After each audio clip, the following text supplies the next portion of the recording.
So we're live. We're live. We're live. So this is our first AMA with the founder of Aion, Matt spoke. We also got Jason here in the background.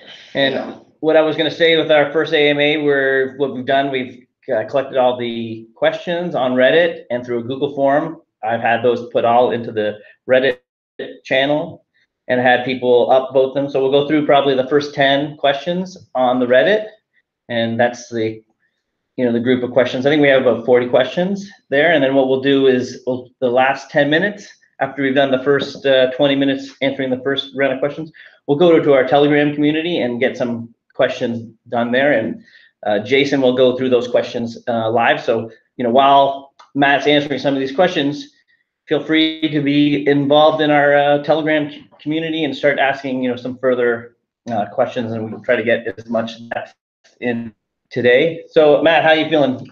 I'm good. Okay. Yeah. You ready to get into this? First time. I'm a first time AMAer. Okay, great. So yeah, this is a question that we got from the Google form, and I'll just go through the question here. It's Matt, a very big supporter of Aion. I understand the approach of doing the Ethereum way of not focusing on marketing or being too noisy within the crypto world, focusing solely on the tech and doing meetups. But are there plans to be officially announcing more partnerships for the crypto community to see potentially new listings and exchanges in order to stimulate liquidity and overall market cap, aside from pouring more coins in circulation? It's pretty, let's just get to any plans to be more aggressive on the speculative side, thus grabbing more market share? Yeah, thanks for the question. I guess we get this quite a bit. So let me walk you through some of our thinking, how we approach our marketing and what the next couple of months and year looks like for us. And some of you may have heard some of the announcements we made at Aion X about our intents for the coming 12 months. So first, we're not ignoring nor oblivious to what's going on in the crypto markets. We see the price changes, we see the volatility, we see the ranking of Aion compared to others. The first thing that we've kind of decided to focus on is obviously getting some substance and some tech out into the market. So we've seen a lot of very, very hyped projects that have failed to deliver on their technical roadmaps and their milestones. So first, we wanted to take the time, make the effort, and establish our credibility from a technical perspective.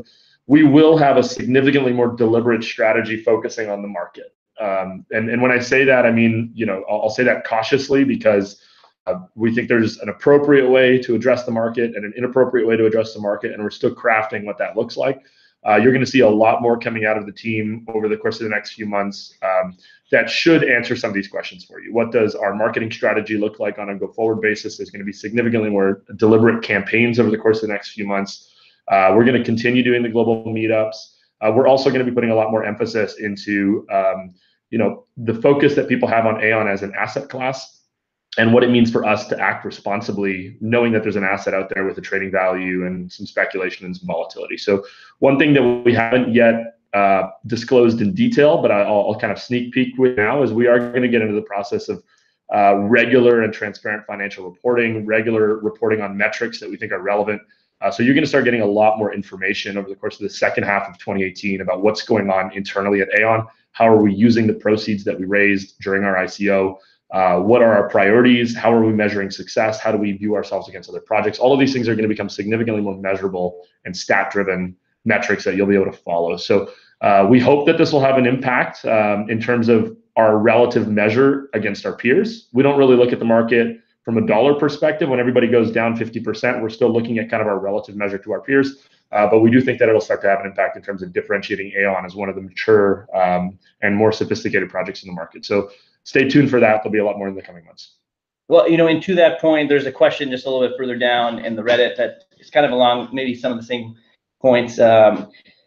Basically, the question is saying, Matt, you stated that Aion's goal for the year is to be a top 10 coin in the market cap. What is your outlook for achieving this goal? Do you see events like the end of TRS or on-chain liquidity through the Aion ETH bridge fundamentally moving the price? Or is this more a matter of a milestone releases moving market sentiment? I think it's going to be a collection of many things. The top 10 objective for us is really not a market cap. It's not a market cap measure. It's more of, again, we're trying to position ourselves in terms of market awareness. So market awareness right now happens to be driven a lot by market cap. We think that over time, there's going to be a lot more statistics that kind of measure up that are also equally relevant. You're starting to see a lot more statistics focusing on, code commits and GitHub rankings and developer traction and number of applications getting built on networks. These types of statistics that are going to be equally, and I think over time, more important than simply market cap. We're looking at market cap as like the best measure today of seeing how people are reacting to projects. So we are very much following and tracking how these statistics play out in some of our competitors or some other projects in the market. How are they doing across social media? How are they reaching out to their communities? So that's still our goal for the 12-month period that started at Aion X in May.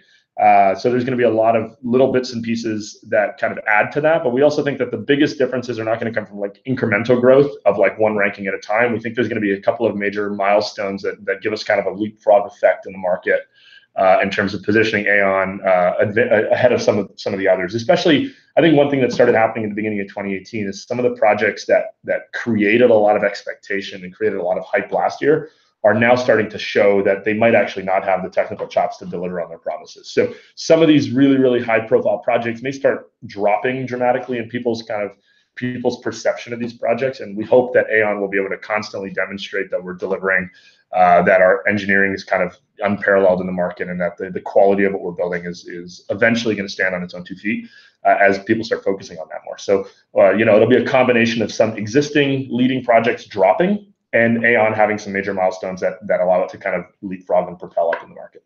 Good. Okay, this is changing gears a little bit. This is another one from the Google forum. Recently, Vitalik mentioned 5 scaling strategies. The first was many separate change, which is, according to this question, is their opinion of what Aion's interoperability idea is about.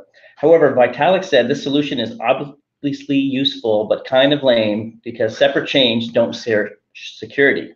So each individual chain becomes easier and easier to attack the more of them there are. What do you think about this point? Yeah, I think there's some validity in that. I think if we look at the market as, an infinite number of chains and they're all extremely small, there's probably some validity to the fact that these really, really small chains will not have the greatest security characteristics. I suspect you'll see a lot of chains that borrow security features from each other. And we've seen this historically by doing things like, pegging your state to the Bitcoin network or to the Ethereum network for that matter, as a smaller chain that needs to provide kind of integrity of the transactions that are happening on that chain. The one thing that we've kind of had as a separate, I think, perspective on this is trying to revolve all of these networks into a single mechanism for security puts at risk the fact that these security mechanisms are untested and still very hypothetical. So if we all start to adopt the exact same mechanisms for proof of work or the exact same mechanisms for proof of stake or delegated proof of stake or whatever the case might be, and we find that mechanism has a vulnerability 3 years from now, 5 years from now, and we've all kind of adopted the exact same security metric, then we will have created a very, very risky scenario for the markets.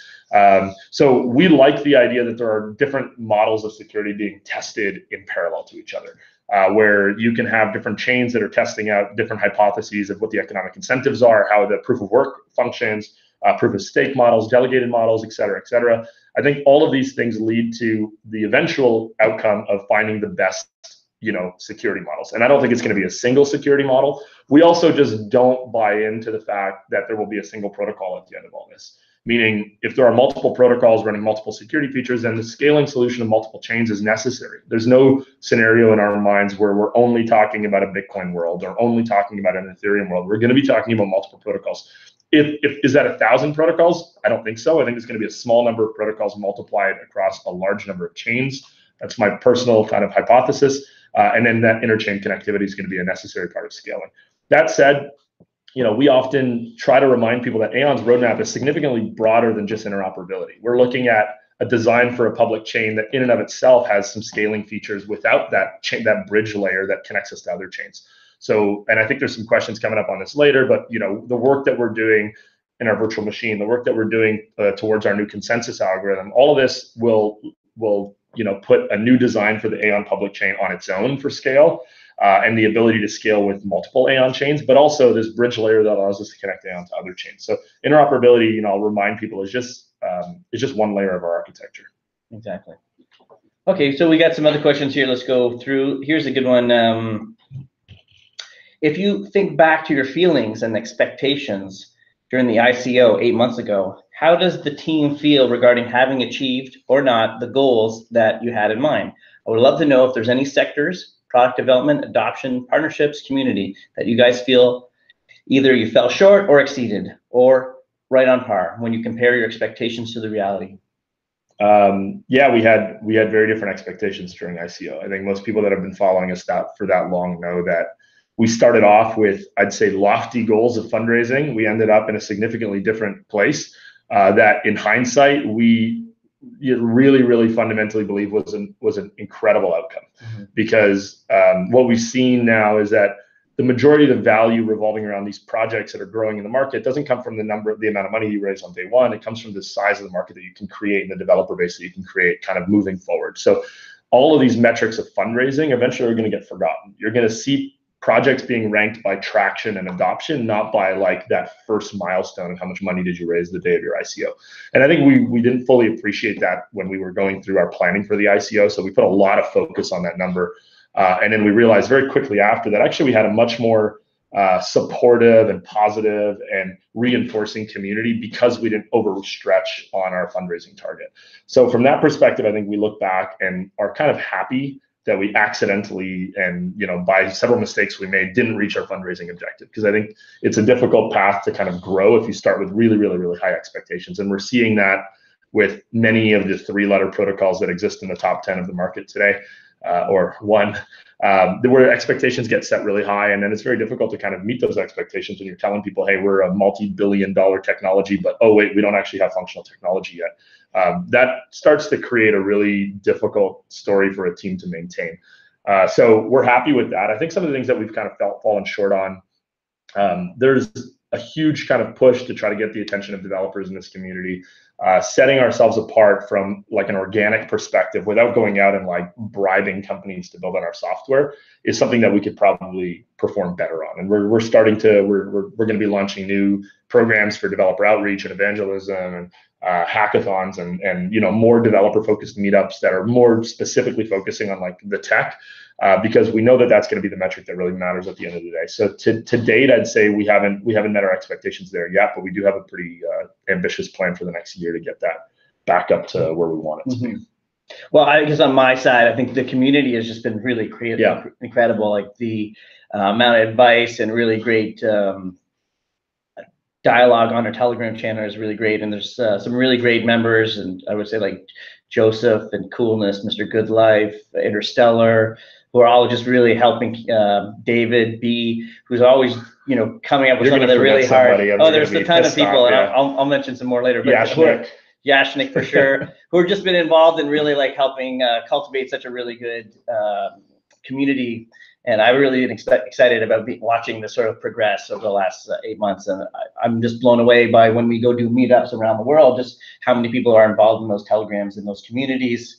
I think our whole Africa trip really wouldn't have been the success without the community involvement and outreach. So as an expectation for me, I think the community is sort of blown up larger than I thought. And I think what's awesome about how you've built that, how the team has built that community, is that we've had, I think, among the most successful organically grown communities where we haven't had to like bribe people into our Telegram channels or do airdrops or anything like that. Like the people that are there legitimately want to be there, and I think there's like a much more organic feel about what we're building at Aion than some of the others. And actually, I really like your your weekly update. I know the community really appreciates just seeing like you giving the quick update weekly, and I know there's lots of dialogue, just like finding little points that you mentioned, and increasing the dialogue on that. So I know that we just mentioned the word airdrops, and there was a question here that I think that was interesting here. I'll just read it off. It's a little long here, but I think essentially the question revolves around what's the future of the ICO model. Recently dApp developers have been skipping the ICO model in favor of airdrops, mainly due to ICO fatigue and increased regulation.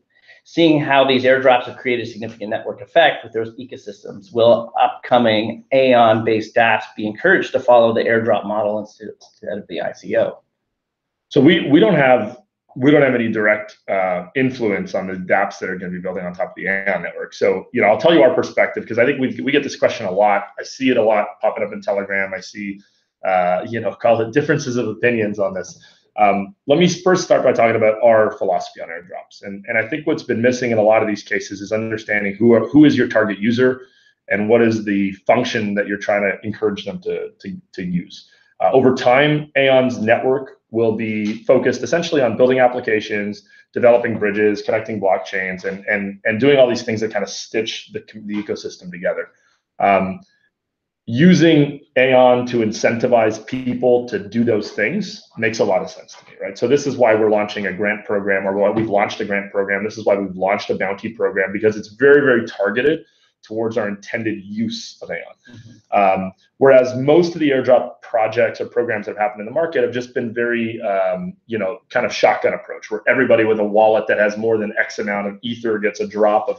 You're not being very selective as to who are you chasing after, who do you want as your user, and what are you hoping to get out of them, right? So we've kind of pushed back on that structure. We don't think it's the best way to kind of develop the right reputation for Aion. We do think that there's a very, very good reason for us to incentivize people to build stuff with us.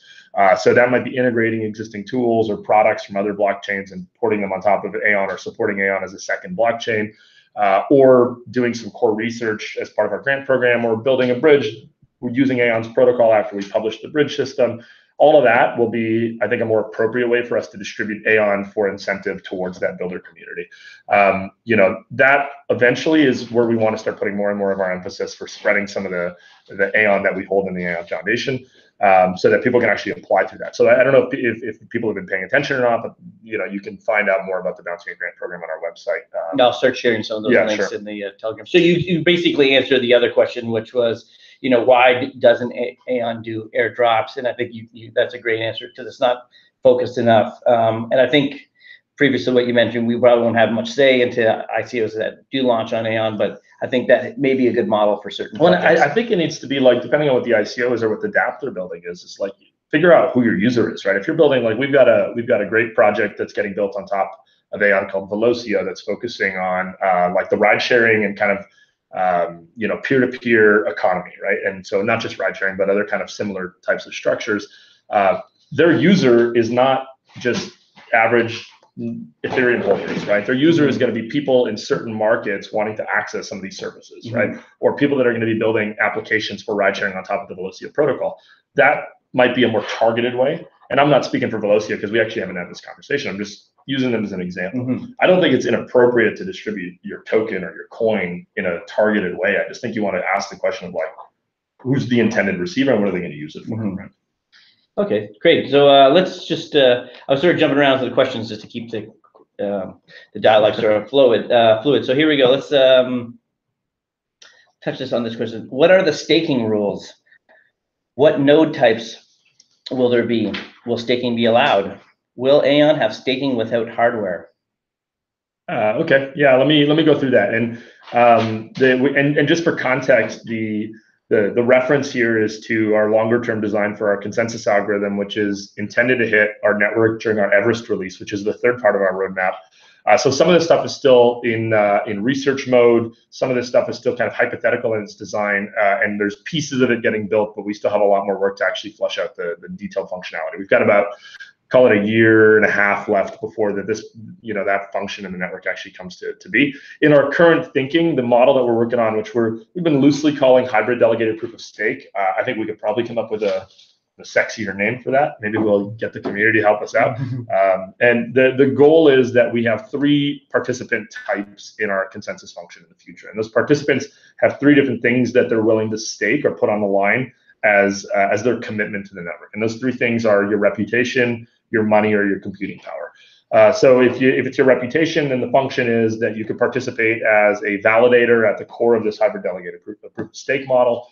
And those validators are responsible for verifying transactions, creating the chronology of those events in the current design, like submitting the blocks to actually add them to the blockchain.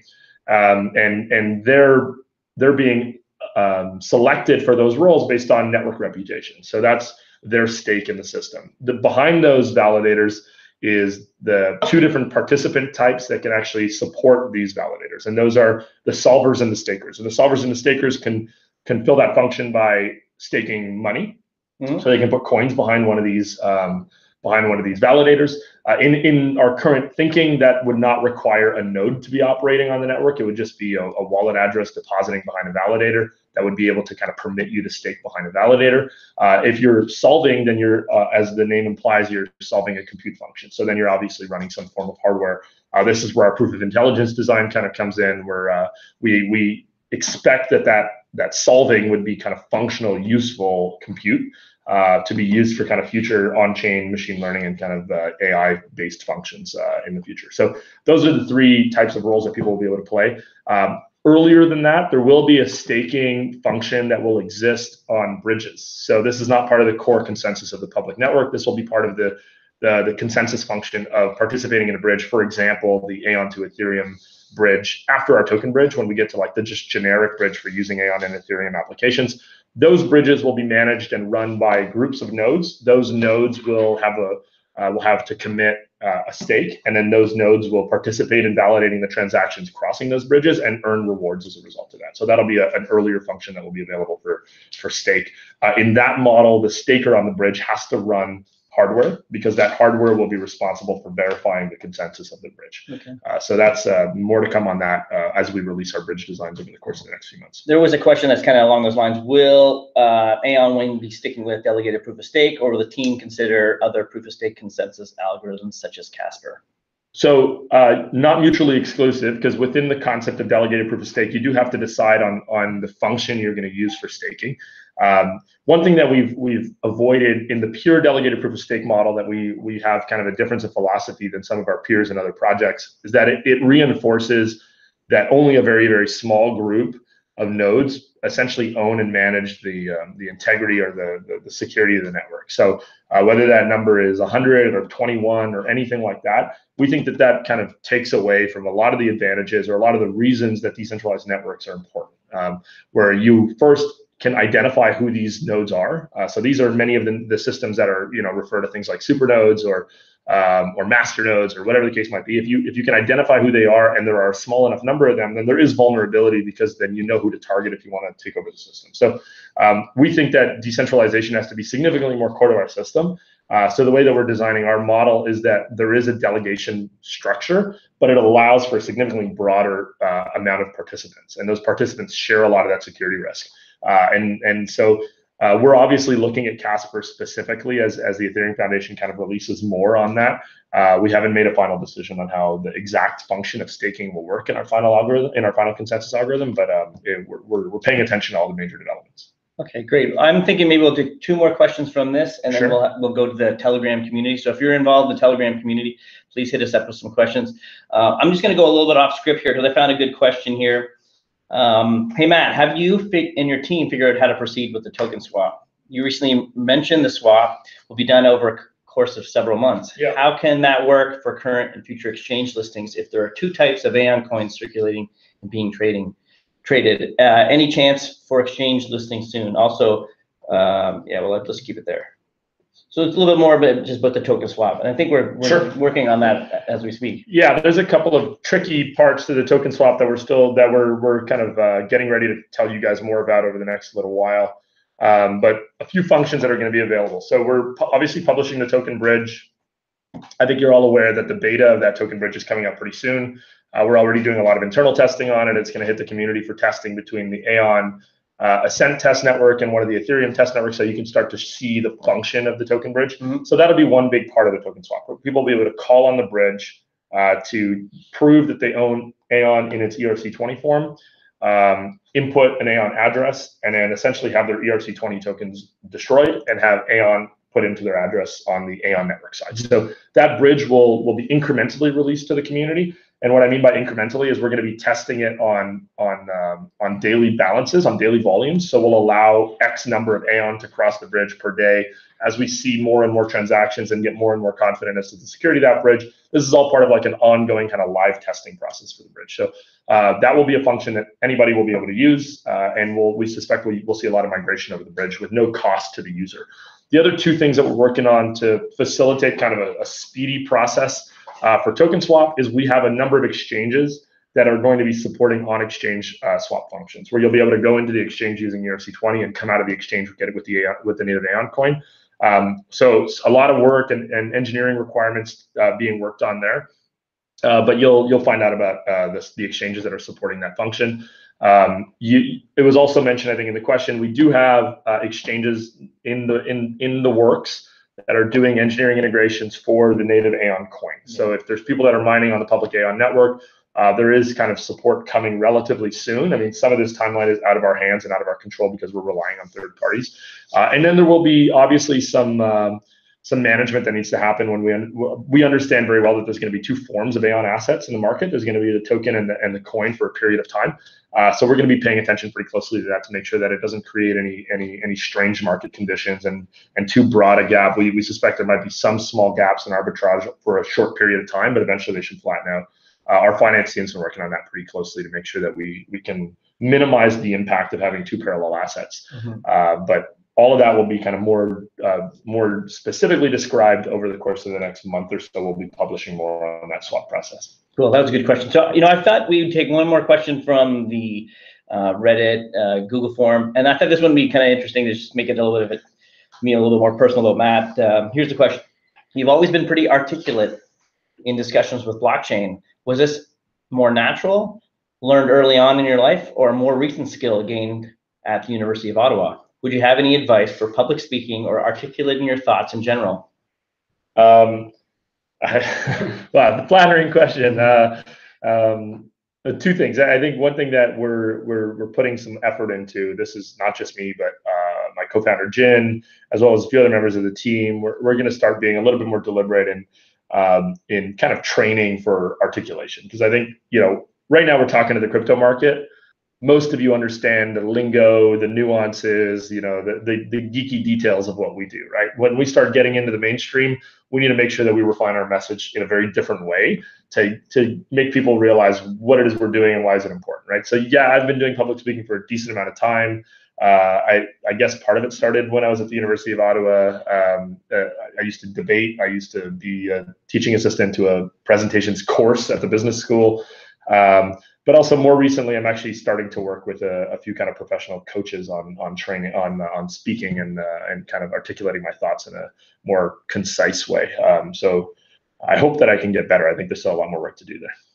Great. So at this point, I was going to get another community manager, Jason, to come in here and see if he can bring some questions in that may have come up on the Telegram group. Jason, you ready? Yeah, sure. Let me bring in the mic. The questions that came up on Telegram were largely to do with time frame around the generic bridge, Sure, as well as some specific mechanisms like how much is it going to cost to host a bridge, both in Aion and kind of infrastructure requirements. So, I mean, a lot of those are still to be figured out, but basically and you touched on a bit of that in terms of the different mechanisms opposed to just being specific staking. I can talk briefly about that. And so the first thing and just for context, the generic bridge, which is not a great name for it, we should probably come up with a better name than that, is going to follow the token bridge. And one of the big reasons for that is that the token bridge allows us to test a lot of these concepts that will eventually be part of the design of the generic bridge as well, right? So we're using the token bridge in some way as kind of a test of the design that will eventually become kind of the broader version, which is for just generic applications interacting with each other across Aion and Ethereum. That token bridge is coming out relatively soon in beta, like within the next few weeks. And then it'll come out in production use kind of incrementally over the course of the summer. And then in parallel to that, the team is already starting to work on some of these designs for the generic bridge. The first bridge we published, which will be Aion to Ethereum again for the generic design, we will probably test and set a staking structure. Yet to be determined about what that staking structure will look like in terms of price. The hardware requirements should not be dramatic because there's no real compute function on that bridge, right? The function is really more of like a voting function, so it's pretty simple from a compute function. It's not a heavy requirement like running a proof of work algorithm. After that, though, after we publish that first bridge and kind of and get the spec out there, there's nothing restricting anybody in the community from taking that design and publishing their own bridge and setting their own fee structure, right? So we're not dictating the size of the stake, the size of the reward, the size of the fee on the bridge. We intend for those things to be flexible based on who's publishing the bridge. So we'll publish the first bridge to get the process started. But after that, we hope that the community will start publishing their own bridges where they can design their own economic structures, their own staking costs, and their own fee structures on those bridges. But still, the consensus of the bridge should be relatively lightweight and not heavy in terms of compute requirements. Yeah, sounds good. And that kind of leads into another question, more about the mining network in terms of are we satisfied with the amount of pools on the network, and what improvements are we going to be seeing in terms of like the actual pools or that? Yeah, definitely not. I wouldn't say satisfied. It's a moving target, right? So the moving target for us is we had stated also as part of our Aion X announcements that we wanted to significantly outperform other networks on hash power on our proof of work network, and part of that is engaging with pools, engaging with large mining operators to get them to understand Aion and to find out about Aion so that they consider pointing some hash power to the Aion network. So I think we have a lot more work to do. I think last time we did the snapshot earlier this week and last week, we've got something like 8 active pools on the network, and I might not have that number exactly right, but it's in that ballpark. We're pretty happy overall with where we're at, given how long the network's been around. But we do anticipate that mining community will grow, and we're working very closely with a number of mining pools to encourage more adoption. On the mining side, we're going to be doing a little bit more targeted work to attract more miners. So there's going to be part of our marketing campaign will be very focused on the mining community to get people that are active in other networks like Zcash and other GPU-based mining networks to realize that Aion exists. One of the big developments that happened over the course of the last few weeks was this announcement by Bitmain around Equihash having published an Equihash ASIC. And one of the novelties we have today is that Equihash 2.10.9, our implementation, is still resistant to that ASIC design. So we do expect that that'll probably lead to more inflow of miners that are going to have. Well, and the other thing to pay attention to is that Casper may lead to a significant number of GPUs that have no purpose on the Ethereum network anymore, right? So if Ethereum kind of migrates over to Casper in the short term, we may see like a massive, pool of GPU power that needs to point somewhere, right? So we expect that that'll probably positively impact the Aion network. But as it stands right now, we're pretty happy with where it's at. And we know that listing the coin on a few exchanges for access to markets will make a difference for some exchanges that are waiting on the sidelines some miners waiting on the sidelines to see, when can I actually do something with the Aion coin in terms of like getting it to market. So cool.